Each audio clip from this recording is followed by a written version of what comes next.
often have you heard it said that if you had an extra head, you might be twice as wise? How often have you placed your skull against a friend's and tried to pull an answer from the skies? One hand is not as good as two. One foot would never, never do. One eye, how sad a fate. But when Hoodinkus history you hear, I'm sure you will agree, one head is adequate. How shall we best describe this creature? Two heads were his most striking feature. One at each end was seen, and like a long accordion his striped body rippled on in little pleats between. At first each head tried hard to smother the envy it felt of the other, and both were so polite, but all who saw them only waited until this courtesy abated. They had to be a fight. Too soon the disagreement came. It scented in this choice of name. By what name shall we link us? Hoodinkus with the double head, cried one. Too long, the other said. Why not just Hoodinkus? And thus whoever near came must call each head its special name, which was a bit of bother.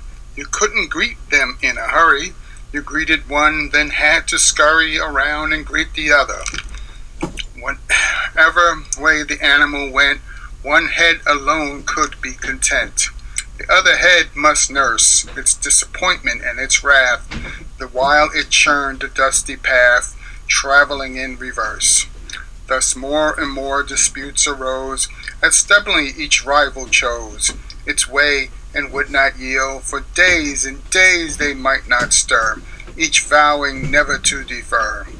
Out of this some glade or field, till in the end the weight of slumber one head would finally encumber, and then so stealthily the wide awake would turn and peep, then drag the other sound asleep away in victory. But as their body older grew, the heads their wisdom adding to, had learned to quarrel less, and had for many years contrived, until a certain note arrived, to live in peacefulness. They eyed the letter for a while, each with a most respectful smile.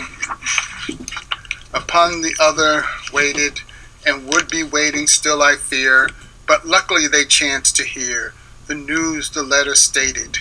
How nice the first head became a trip. Just think of it on a ship.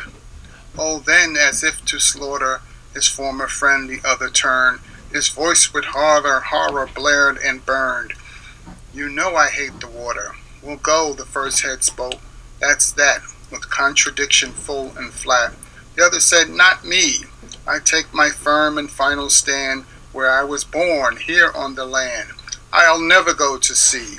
For days on end the quarrel raged. They were so busily engaged in their disputing. They never felt the first drop fall. They heeded not the ark's last call, nor heard its whistling tooting. Toot!